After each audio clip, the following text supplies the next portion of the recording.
아직도 가야 할 길, 아직도 가야 할 길이라는 책으로 많은 사람들에게 깊은 감동을 주신 분이 계세요. 널리 알려진 심리학자인데 스캇 팩이라고 하는 분이 계십니다. 그는 몇 년 전 그의 저서 And Beyond, 우리 말 표현으로 하자면 세상의 끝을 넘어서 뭐 이런 뜻이 되겠죠. 이 And Beyond라는 책이 최근 뉴욕타임즈에서 선정된 큰 베스트셀러가 되었는데요. 많은 사람들에게 공감을 주고 있습니다. 이 스캇 박사가 말하고 있는 이 책의 주제는 이렇습니다. 이 책 한 권의 주제는 통틀어서 인생은 선택의 연속이다. 인생은 자기가 선택하는 연속이라는 것입니다. 그런데 중요한 말이 그 다음에 또 이어집니다. 인생은 우리의 선택의 연속이긴 하지만 그러나 감사도 선택이다. 감사도 선택이란 말이에요. 어떤 일에도 내가 감사하느냐 아니면 원망하느냐 하는 것은 나의 선택에 달려있다는 것입니다. 환경에 달려있다는 것이 아니에요. 나의 선택에 달려있다는 것입니다. 하기에 일상의 생활에서 마치 복잡한 싸움을 싸우는 것처럼 인생의 문제에 우리가 시달리고 있긴 하지만 그러나 순간순간 우리는 감사를 선택하기로 결정을 내려야 되는 것이죠. 그럴 때에 감사를 선택하고 감사를 선택하면 또 다른 감사가 연계된다는 말입니다. 물론 이런 말은 없지만 감사는 감사를 부른다. 어떤 사건에 대해서 내가 감사하기로 결정하면 그걸로 인해서 또 다른 감사가 내 마음속에 나온다는 것입니다. 원망은 원망을 부릅니다. 불평은 불평을 부릅니다.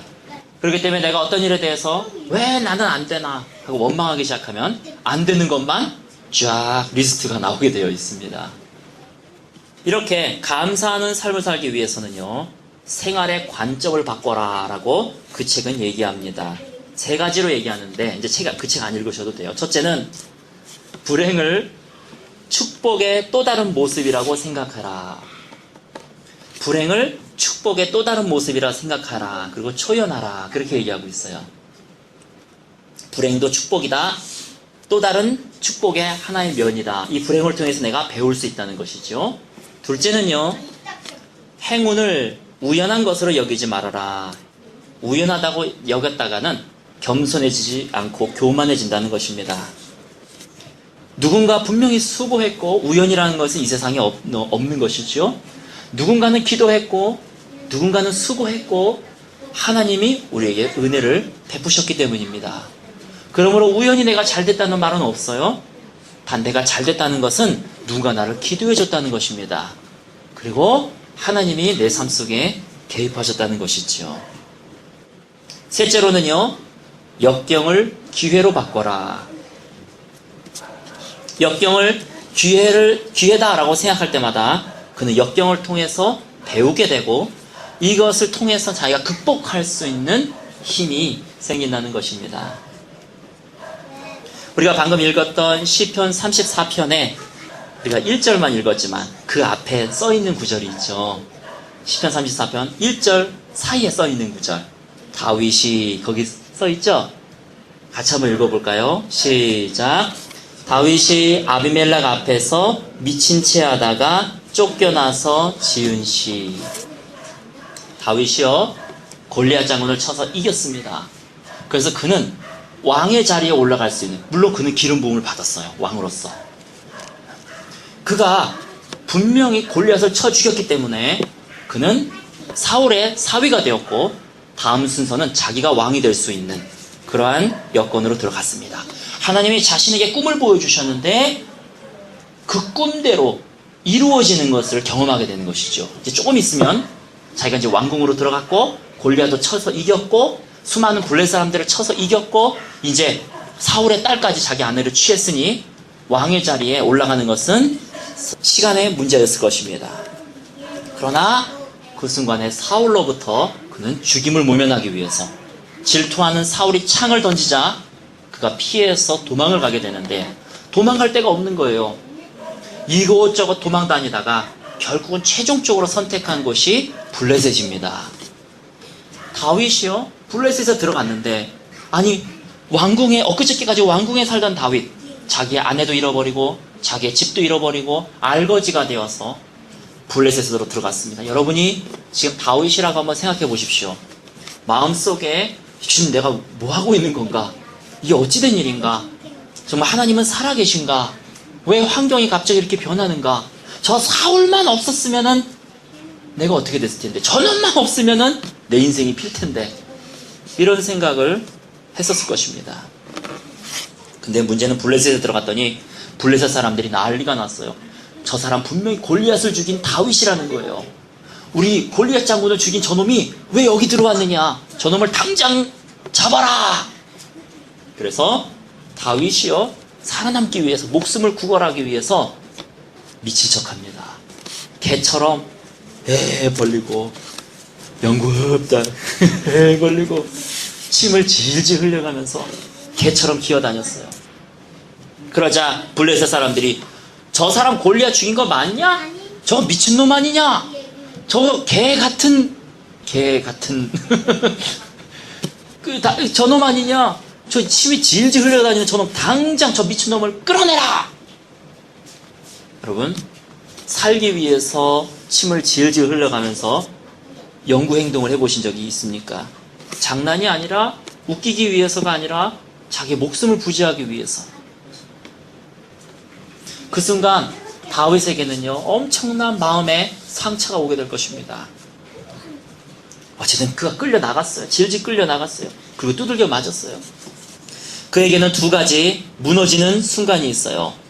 정체성이 무너집니다. 내가 골리앗을 이긴 다윗인데 이처럼 개처럼 미치게 행동하는 다윗, 자기 모습을 보면서 참 울밑에선 봉선하야 참 처량하기 그지없다. 자기의 정체성이 완전히 뭉개지는 순간입니다. 여러분, 떵떵거리고 잘 살다가 다른 사람 앞에 가가지고 무릎 꿇고 빚 상감해달라고 빌어보신 적 있습니까? 빚을 연기해달라고 빌어보신 적 있습니까? 그거보다 더 사람 취급이 아니라 개 취급을 받고 있는 다윗의 모습입니다. 또 하나는 하나님이 주신 꿈을 의심하게 됩니다. 정말 내가 이 나라 왕이 될 거 맞아? 하나님 정말 살아계신 거 맞아? 하나님이 살아계시다면 왜 내가 이렇게 되는 거지? 한순간에 꿈이 다 날아가고 말아요. 나도 행복하고 싶었단 말이야.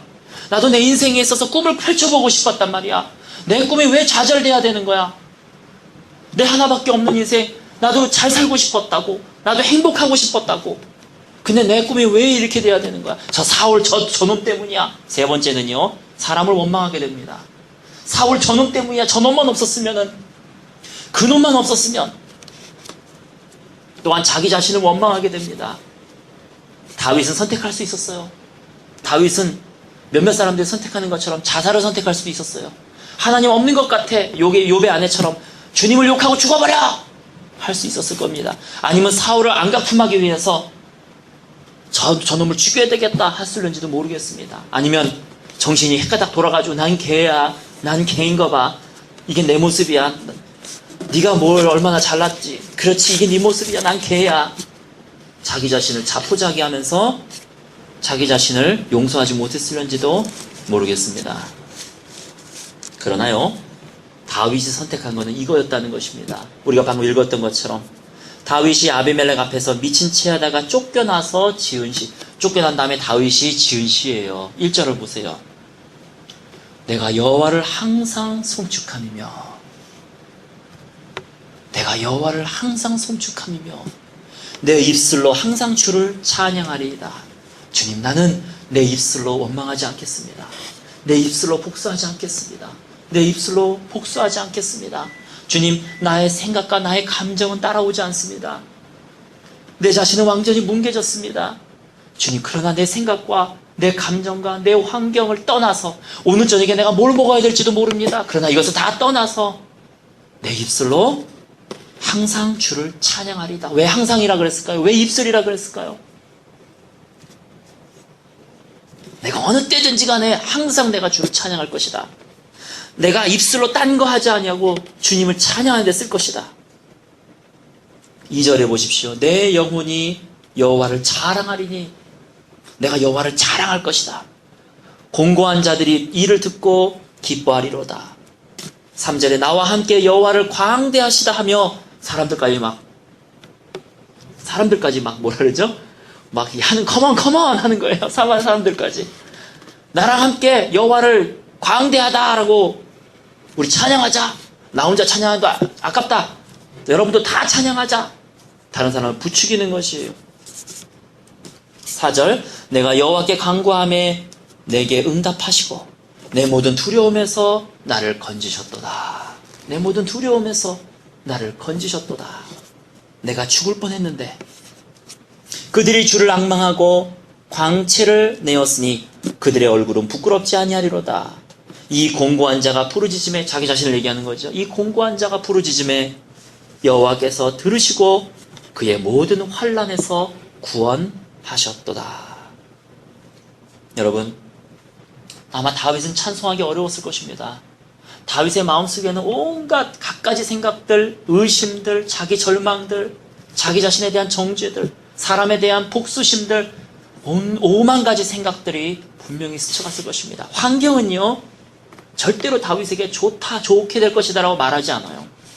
골리앗을 죽였던 다윗, 한때 왕궁에서 왕처럼 살았던 그 다윗이 오늘 저녁에는 먹을 것이 없어서 미친 개가 되어서 쫓겨나면서 그는 결단하는 것입니다. 선택하는 것입니다. 주님, 내가 주님을 찬양할 것입니다. 내가 주님께 감사할 것입니다. 여러분, 이것이 다윗이 하나님이 얼마나 다윗을 사랑하고 얼마나 기쁘시게 만들었는가 우리가 알 수 있을 것입니다. 여러분, 이 과정을 통해서요, 다윗은 자신의 힘을 의지하지 않는 것을 배웠습니다. 골리앗을 죽인 건 내 힘이 아니구나. 주님이 함께 하셨기 때문입니다. 여러분, 돌 던졌다고 골리앗이 어떻게 죽습니까?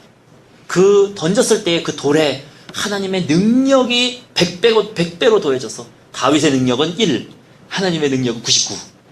그래서 골리앗을 죽인 거 아니겠습니까? 야, 하나님이 손만 거두시면 나는 이렇게 개가 되는구나. 자기의 힘도 의지할 것이 아니구나 하는 것을 알게 되었을 것입니다. 이 과정을 통해서 내가 사람도 믿을 게 안 되는구나. 아비멜렉도 믿을 게 안 되고 사울도 믿을 게 안 되는구나. 오직 믿을 것은 하나님을 의지해야 되는 것이구나 하는 것을 다윗은 이 순간을 통해서 배웠을 것입니다. 사울은 자기의 힘과 사람을 두려워하고 사람을 의지해서 그는 왕에서 쫓겨나고 맙니다. 그러나 다윗은 만만의 군대가 오더라도 내가 주님만을 의지할 것이다. 어떤 환경이 오더라도 내가 주님만을 의지할 것이다. 그의 시편에 써 있는 것처럼 그래서 그는 왕으로서 자리매김이 된 것입니다. 하나님만 의지하는 것, 이것이 내가 살 길이요 승리를 얻는 길이라는 것을 다윗은 이때 똑똑히 배우게 됐을 것입니다. 여러분, 내 자신의 계산을 의지하지 마시기 바랍니다. 내 계산대로 안 돼요. 인생은 내 계산대로 될 수가 없어요. 이렇게 해서 이렇게 되면은 이렇게 되겠지? 자기의 계산대로 되는 법이 없습니다. 하나님의 계산대로 되는 거예요.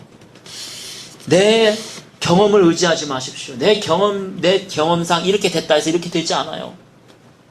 하나님의 선택에 달려있는 것입니다. 내가 아무리 내 경험상 이렇게 했을 때 이렇게 되었어. 당연해. 여기에 던졌을 때 고기가 많이 잡혔어 하더라도 안 되는 것입니다. 어디 인생이 내 것이겠습니까? 내 마음대로 할 수 있었습니까? 여러분, 이 시간에 온전히 하나님만을 의지하는 저와 여러분 되시기를 예수님의 이름으로 축원합니다. 주님을 붙드시기 바랍니다. 저 사람도요, 내 맘 못 알아줄 때가 많이 있어요. 저 친구도 내 맘 못 알아줄 때가 많이 있어요. 내 자녀들도 내 맘 못 알아줄 때가 많이 있어요. 그러나 오직 내 맘을 알아주시는 분은 하나님이십니다.